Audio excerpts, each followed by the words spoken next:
O que que é o gênero? É a interpretação social do sexo biológico. Na minha percepção, sim, existe sexo biológico, ele não é construção social, na verdade, ele é um fenômeno da natureza humana. Ponto. A questão é que o gênero, ele é uma interpretação sociocultural a partir das utilidades de uma determinada cultura a respeito dos papéis de gênero a partir desse sexo biológico. Então, existem algumas comunidades em que existem 2 gêneros, como é a nossa, existem as que têm 3 gêneros, 4, 5, até mesmo 7 gêneros, tá? Então, essa é uma interpretação cultural sobre como essas pessoas são ajustadas e adequadas a essa sociedade. Agora, veja só. Se a gente for falar, por exemplo, de fluidez ou de algum conceito limítrofe a respeito do gênero, tá? Existem espécies limítrofes, tá? Então, isso tu pode conferir com um biólogo.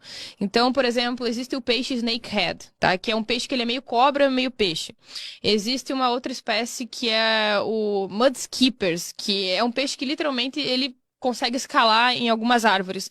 E a gente pode analisar isso como espécies intermediárias. A gente divide as espécies e as classifica por uma questão investigativa de utilidade científica, mas não como se as espécies realmente tivessem início, meio e fim, em que uma começa, a outra termina. Isso não existe na biologia. Outra coisa, existem mulheres que são típicas, tá? É a fêmea adulta da espécie humana. Mas também existem as mulheres atípicas. As mulheres típicas a gente pode conceituar como, por exemplo, tendo o quadril mais largo, a cintura mais fina, ela apresenta mamas. Mas também existem as mulheres atípicas.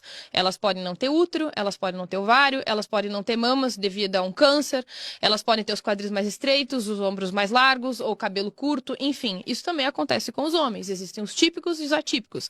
As mulheres transexuais seriam mais um exemplo de mulheres atípicas. E eu posso dar um exemplo da biologia também, de uma atipicidade de uma espécie de mamíferos, ornitorrinco. Além dele ser mamífero, ele põe ovos, ele é venenoso e tem bico. Então veja que ele é um mamífero atípico e ainda assim é um mamífero. Então, geralmente quando as pessoas entendem que as mulheres transexuais, elas são de certa forma alguma expressão de socioconstrução exclusivamente, elas estão negando, inclusive, fenômenos biológicos que, de fato, são verificados objetivamente. Então, nem tudo é construção social, nem tudo é subjetivo.